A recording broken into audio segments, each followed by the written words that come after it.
ವೀಕ್ಷಕರೇ ಎಲ್ಲರಿಗೂ ನಮಸ್ಕಾರ. Welcome back to my YouTube channel. ಬನ್ನಿ ವೀಕ್ಷಕರೇ, ಇವತ್ತಿನ ನಮ್ಮ ಚಾನಲಲ್ಲಿ ಹೆಸರು ಬೇಳೆ ಸಾಂಬಾರನ್ನ ಹೇಗೆ ಮಾಡೋದು ಅಂತ ನೋಡ್ಕೊಂಬರೋಣ. ಇಲ್ಲಿ ಬೇಕಾಗಿರೋ ಸಾಮಗ್ರಿಗಳನ್ನ ನೋಡ್ಕೊಂಡ್ಬಿಡೋಣ. 2 ಸ್ಪೂನ್ ಎಣ್ಣೆ, ಸ್ವಲ್ಪ ಸಾಸಿವೆ, ಇಲ್ಲಿ ಸಾಂಬಾರು ಪುಡಿ ಮತ್ತು ಒಂದು ಅರ್ಧ ಸ್ಪೂನ್ ಆಗೋಷ್ಟು ಖಾರದ ಪುಡಿ ತೊಗೊಂಡಿದ್ದೀನಿ. 2 ಸೌತೆಕಾಯಿ ತೊಗೊಂಡಿದ್ದೀನಿ. ಒಂದು ಚಿಕ್ಕ ಬೌಲಷ್ಟು ಹೆಸರು ಬೇಳೆನ ಇಲ್ಲಿ ನಾನು ಆಲ್ರೆಡಿ ನೆನೆಸಿಟ್ಕೊಂಡಿದ್ದೀನಿ.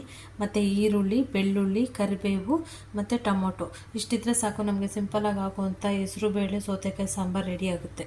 ಈಗ ನಾನಿಲ್ಲಿ ಸ್ಟವ್ ಹಚ್ಚಿ ಒಂದು ಪಾತ್ರೆನ ಇಟ್ಕೊಂಡಿದ್ದೀನಿ. ಪಾತ್ರೆಗೆ ಮೊದಲಿಗೆ ಎಣ್ಣೆ ಹಾಕೋಣ.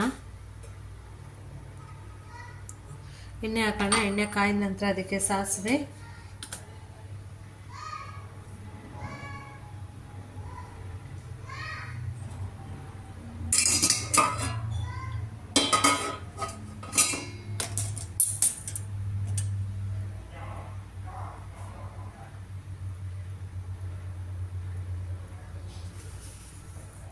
ಎಣ್ಣೆ ಕಾಯ್ದಿದೆ, ಅದಕ್ಕೆ ಸಾಸಿವೆ ಹಾಕ್ತಾ ಇದ್ದೀನಿ. ಸಾಸಿವೆ ಆದ ನಂತರ ಬೆಳ್ಳುಳ್ಳಿ,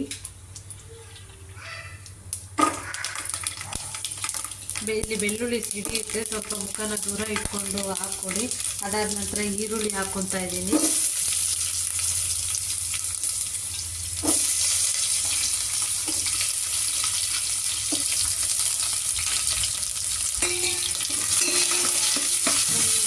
ಹಾಕೊಂಡು ಈರುಳ್ಳಿ ಮತ್ತು ಬೆಳ್ಳುಳ್ಳಿ ಎಣ್ಣೆಗೆ ಬಾಡೋವರೆಗೂ ಬೇಯಿಸ್ಕೊಳ್ಳಿ. ಸುಮಾರು 1-2 ನಿಮಿಷ ಈರುಳ್ಳಿ ಚೆನ್ನಾಗಿ ಎಣ್ಣೆನಲ್ಲಿ ಫ್ರೈ ಆಗಿದೆ. ಇದಕ್ಕೆ ನಾನೇನು ಸಾಂಬಾರು ಪುಡಿ ಮತ್ತು ಅರಿಶಿನ ಮತ್ತು ಖಾರದ ಪುಡಿ ಅಂತ ತೆಗೆದಿಟ್ಕೊಂಡಿದ್ದೀನೋ ಅದನ್ನು ಆ್ಯಡ್ ಮಾಡ್ಕೊಳ್ತೀನಿ. ಆ್ಯಡ್ ಮಾಡಿಕೊಂಡು ಇದು ಸ್ವಲ್ಪ ಲೋ ಫ್ಲೇಮಲ್ಲಿ ಸ್ವಲ್ಪ ಇದು ಮಾಡಿಕೊಡಿ. ಸ್ವಲ್ಪ ಜಾಸ್ತಿ ಹೊತ್ತು ಬಿಡಬೇಡಿ, ಇದು ಸೀದೋಗ್ಬಿಡುತ್ತೆ. ಡ್ರೈ ಇರೋದ್ರಿಂದ ಸೀದೋಗ್ಬಿಡುತ್ತೆ ಬೇಗ. ಸ್ವಲ್ಪ ಒಂದು 20-30 ಸೆಕೆಂಡ್ ಆಗೋ ಅಷ್ಟರಲ್ಲಿ ಅದಕ್ಕೆ ಟೊಮೊಟೊನ ಆ್ಯಡ್ ಮಾಡ್ಕೊಳ್ಳಿ.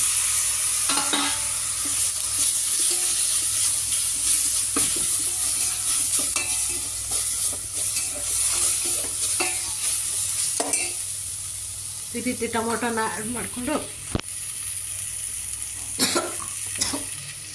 ಅದಕ್ಕೆ ಸ್ವಲ್ಪ ನೀರು ಕೂಡ ಆ್ಯಡ್ ಮಾಡ್ಕೊಳ್ಳಿ. ಸ್ವಲ್ಪ ನೀರು ಆ್ಯಡ್ ಮಾಡ್ಕೊಳ್ಳಿ. ನೀರು ಆ್ಯಡ್ ಮಾಡ್ಕೊಂಡ್ರೆ ಅದಕ್ಕೆ ಇನ್ನು ಸ್ವಲ್ಪ ಟೊಮೊಟೊ ಅದೆಲ್ಲ ಬೇಯಬೇಕು. ಈ ರೀತಿ ಸ್ವಲ್ಪನೇ ನೀರು ಆ್ಯಡ್ ಮಾಡ್ಕೊಳ್ಳಿ.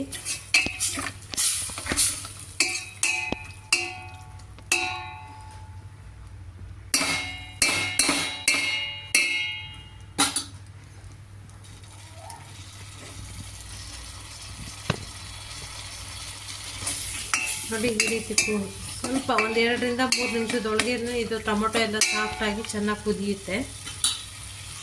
ಇದು ಕುದೀತಾ ಇದೆ. ಇವಾಗ ನಾವು ಹೆಸರು ಬೇಳೆ ನೆನೆಸಿಟ್ಕೊಂಡಿದ್ದೀವಲ್ಲ,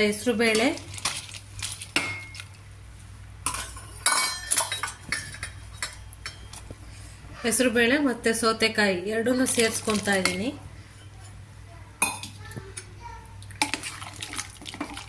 ಈಗ ಸೇರಿಸ್ಕೊಂಡು ಈ ರೀತಿ ಮಿಕ್ಸ್ ಮಾಡ್ಕೊಂಡು ಸಾಂಬಾರು ತೆಳು ಇದ್ರೆ ಹಾಗೇ ಇರಲಿ. ಸೌತೆಕಾಯಿ ಹಾಕಿರೋದ್ರಿಂದ ಇನ್ನೂ ಸ್ವಲ್ಪ ತೆಳು ಆಗುತ್ತೆ. ಹೀಗೆ ಇರಲಿ. ಇದು ಒಂದು 5-10 ನಿಮಿಷ ಕುದ್ರೆ ಸೌತೆಕಾಯಿ ಸ್ವಲ್ಪ ಸಾಫ್ಟ್ ಆಗುತ್ತೆ ಮತ್ತು ಬೇಳೆನೂ ಬೇಯ್ಕೊಳ್ಳುತ್ತೆ. ಆವಾಗ ಸಾಂಬಾರು ರೆಡಿ ಆಗುತ್ತೆ.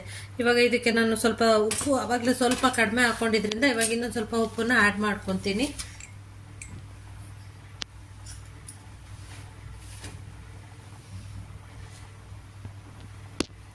ನನಗೆ ಇವಾಗ ರುಚಿಗೆ ಎಷ್ಟು ಬೇಕಾಗೋ ಅನಿಸುತ್ತೋ ಅಷ್ಟು ಉಪ್ಪನ್ನ ನಾನು ಇಲ್ಲಿ ಆ್ಯಡ್ ಮಾಡ್ಕೊತಾ ಇದ್ದೀನಿ.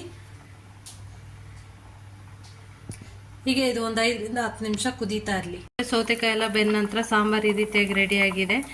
ಶೇರ್ ಮಾಡಿ, ಲೈಕ್ ಮಾಡಿ, ಸಬ್ಸ್ಕ್ರೈಬ್ ಮಾಡಿ. Thank you for watching.